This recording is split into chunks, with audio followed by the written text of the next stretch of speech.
Doctor Mannan, doctor Mannan আমার লোকদের slogan বন্ধ করে দিয়েছি আপনাদেরকে দেখে অনেক, কারণ সম্প্রীতির বাংলাদেশ গড়তে চাই আমরা।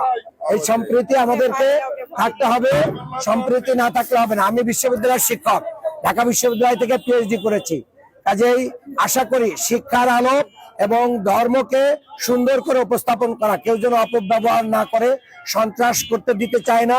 আপনাদেরকে কেউ সংখ্যালঘু বলুক, এটাও আমরা করতে দিতে চাই না, কারণ সবাই দেশের নাগরিক। আমরা নাগরিক,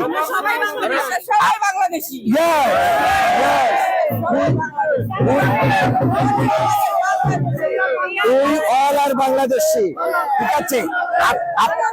আপনি আমি একই অক্সিজেন, একই আলো বাতাস, একই মাটিতে আছি, ঠিক আছে? জন্মভূমিটা। তবে তবে তবে তবে সন্ত্রাস, চাঁদাবাজ, দখলবাজ, মাদক কারবারি, অন্যায়কারীদেরকে আমরা প্রশ্রয় দিব না।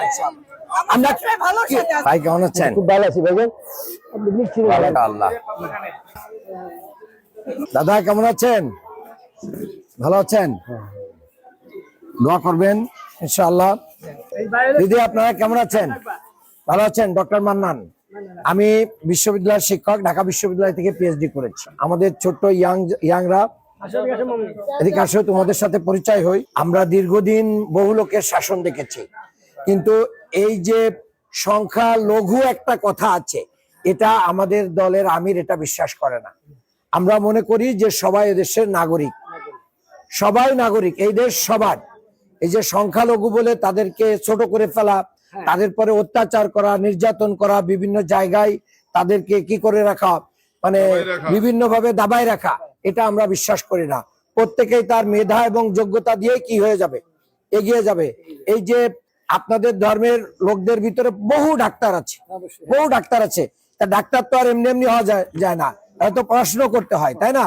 তাহলে যোগ্যতা দিয়েই কি সবাই এগিয়ে যায়। আমরা আশা করি এই জুলাই গণ অভ্যুত্থানের পরে যে মেধার যে মূল্যায়ন সেটা হবে। আর আমরা মসজিদ মন্দির ভিত্তিক আমরা সামাজিক কার্যক্রম গড়ে তুলব। তাহলে ধর্মের সাথে যত মানুষের সম্পর্ক বেশি থাকবে, সে যে ধর্মেরই হোক, মানুষ তত ভালো থাকবে না খারাপ থাকবে? বলেন। ভালো মানুষ তৈরি করতে হলে ধর্মের সম্পর্ক লাগবে না লাগবে না? লাগবে। এই জন্য আমরা আশা করি আপনারা সেগুলো আমাদের দিক খেয়াল রাখবেন ইনশাল্লাহ। অনেকে বলে যে মানে হিন্দু ধর্মের লোক মানে হচ্ছে অমুক দলের ভোট, আমরা এটা বিশ্বাস করি না। আমরা এবার বলতে চাই যে কৃষ্ণ নন্দীকে আমরা কি দিয়েছি, জামাত ইসলামের পক্ষ থেকে নমিনেশন দিয়েছি। তো জামাত ইসলামের খালি মানে সমর্থক কর্মী হওয়া যায় না, জামাত থেকে এমপি প্রার্থীও হিন্দুরা হতে পারে, ঠিক আছে? এই জন্য আপনাদেরকে বলবো যে আপনারা সর্বদিক দিয়ে এগিয়ে আসবেন ইনশাল্লাহ। বাবা থ্যাংক ইউ। এবারের মার্কার নাম কি?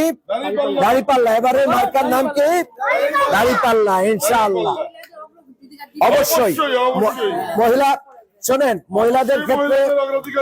মহিলাদের ক্ষেত্রে দেখেন আমাদের আমির ডাক্তার শফিকুর রহমান, ওনার স্ত্রী ডাক্তার, নায়েবে আমির ডাক্তার সৈয়দ আব্দুল্লাহ মোহাম্মদ তাহের, ওনার স্ত্রীও ডাক্তার। আমি আপনাদের প্রার্থী, আমার স্ত্রীও বিশ্ববিদ্যালয়ের শিক্ষক, সেও পিএইচডি করা, চাকরি করে। সো দ্যাট আমরা নারীর উন্নয়নের পক্ষে আছি। যারা বলে যে আমরা আসলে কেউ বাইরে বেরোতে পারবে না, তাহলে এই যে বিশ্ববিদ্যালয়গুলোতে আমাদের মেয়েরা ভোট দিয়েছে, সেই বিশ্ববিদ্যালয় কি মেয়েদের লেখাপড়া বন্ধ হয়ে গেছে? মেয়েরা কি পরিবর্তন হয়ে গেছে? না, পরিবর্তনটা নিজের ব্যক্তিগত ব্যাপার, কেউ চাইলেই কি করে দিতে পারে না। ধর্মের সাথে যত সম্পর্ক থাকবে মানুষ আস্তে আস্তে ভালোর দিকে যাবে, কিন্তু জোর করে কাউকে কি করে দেওয়া যায় না, পরিবর্তন করা যায় না। সবাই দোয়া করবেন, সহযোগিতা করবেন।